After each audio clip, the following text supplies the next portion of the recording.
اب یہاں مجھے ان لوگوں کی خبر لینی چاہیے جو اپنے آپ کو رسول کے برابر سمجھتے ہیں. ارے تم پیدا کب ہوئے؟ آج بڑے کیسے ہوئے؟ تمہاری زندگی کی سیرت، تمہارا حلیہ سب کو بتاؤ. لوگ کراہت سے بھاگ جائیں، وقت نکل جائے گا. اب آئیں حضور پاک صلی اللہ تعالی علیہ وسلم کے قدم ناز کے متعلق بھی آپ نے سنا کہ آپ پتھر پر بھی رکھتے تو پتھر نرم ہوتا اور اس میں نقش پیدا ہو جاتا، نقش پیدا ہوتا. اور ان قدموں کی بات تو یہ ہے کہ جس زمین پر میرے آقا نے قدم رکھے ہیں، وہ کون سی زمین؟ مکہ. اللہ نے قرآن پاک میں اس زمین کی قسم یاد فرمائی، لا اقسم بہذا البلد وانت حل بہذا البلد. مولا فرماتا ہے قسم ہے اس شہر مبارک کی. کون سے؟ مکہ کی قسم. قرآن میں سورہ بلد آپ پڑھیں 30ویں پارے میں اللہ فرماتا ہے اس شہر کی قسم. کیوں قسم؟ قسم مقدس چیز کی اٹھائی جاتی ہے. اللہ فرماتا ہے وانت حل بہذا البلد، اس لیے قسم کہ میرا حبیب اس شہر میں جلوہ گر ہے. قدم مبارک کھائی قرآن خاکے گزر کی قسم، اس کفے پاک کی حرمت پہ لاکھوں سلام. رسول کریم صلی اللہ تعالی علیہ وسلم کے قدمہائے ناز جہاں پڑے ہیں وہ گل و گلزار بنا ہے. اس لیے کہ حدیث میں ہے مدینے کا پہلا نام کیا تھا؟ یثرب تھا. اب ہم یثرب نہیں کہتے، لیکن تاریخ بتانے کے لیے صرف کہنے کی اجازت ہے. کسی نے اگر یثرب کہہ دیا تو اس نے حرام کیا، اس نے گناہ کیا. المدینۃ المنورہ، نہایت ہی روشن شہر یہ مدینہ ہے. مدینے کا دوسرا نام طیبہ ہے، طابہ ہے، طوبہ ہے. حضور اکرم صلی اللہ تعالی علیہ وسلم کی آمد سے پہلے اس کے حالات بتا دوں. یثرب کہتے ہیں بیماریوں کے مرکز کو، جہاں ہر طرح کی بیماریاں، طرح طرح کی بیماریاں رہتی ہوں، وہ یثرب تھا. یہ شہر یہاں جو جاتا وہ بیمار ہو کے آ جاتا. اور اس شہر میں بلائیں عام تھی، وبائیں عام تھی، لوگ بیمار ہوتے، مرتے، طرح طرح کے قسم قسم کے بخار آتے تھے. لیکن میرے آقا صلی اللہ تعالی علیہ وسلم نے اپنا قدم ناز وہاں رکھا تو یثرب ختم ہو گیا اور پھر وہ ہمیشہ کے لیے مدینہ ہو گیا. اتنا ہی نہیں، مدینے میں میرے آقا نے قدم رکھا، وہ بیماریاں تو چلی گئیں، وہ وبائیں تو چلی گئیں، بلائیں تو چلی گئیں، لیکن ساتھ میں میرے آقا نے اب یہ فرمایا اب یہ یثرب نہیں، اب مدینہ ہے. اس کی عزت یہ ہے غبار المدینہ فیہ شفاء.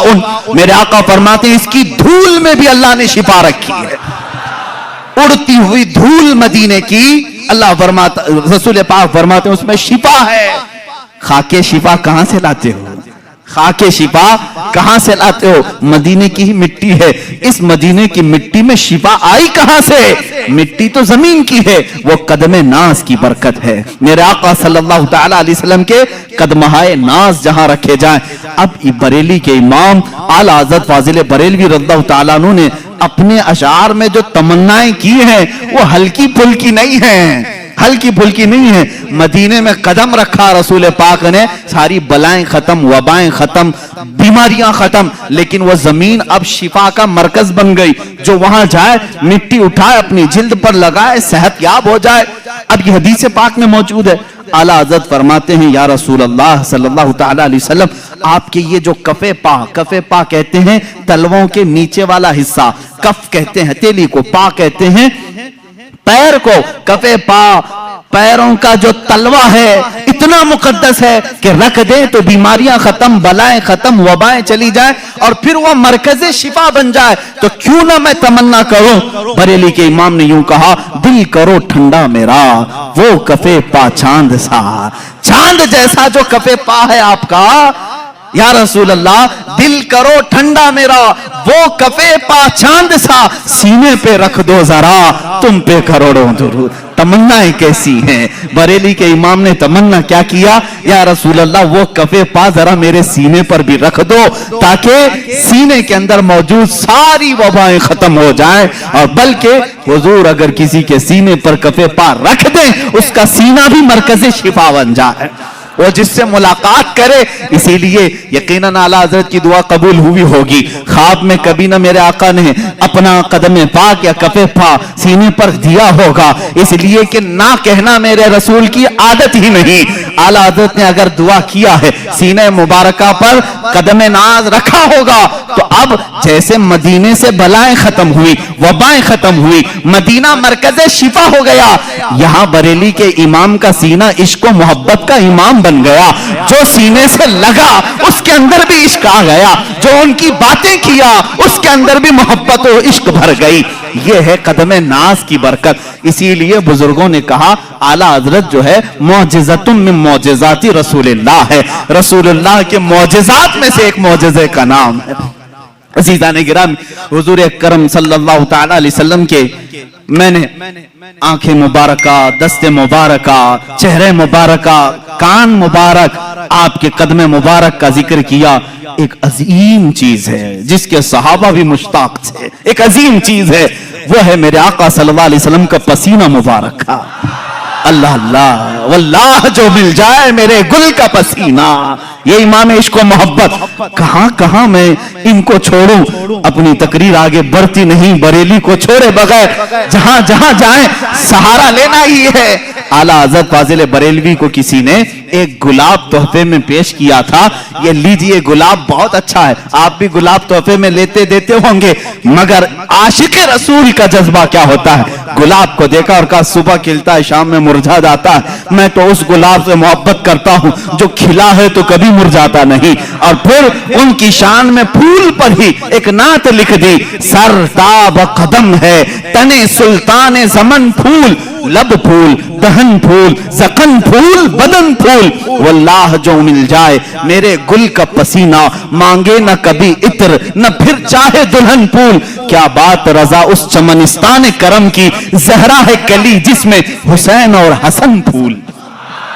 یہ رسول کریم صلی اللہ تعالی علیہ وسلم کی بارگاہ ناز میں ایک صحابیہ ہیں ام سلیم رضی اللہ تعالیٰ عنہ، حضرت انس کی ماں، یہ کہتی ہیں حضور اکرم صلی اللہ تعالیٰ علیہ وسلم میرے گھر دوپہر کے وقت آرام کرنے کے لیے اکثر آیا کرتے تھے، گرمیوں کے دن ہوتے، چمڑے کا بستر ہوتا، میں بچھا کر دیتی۔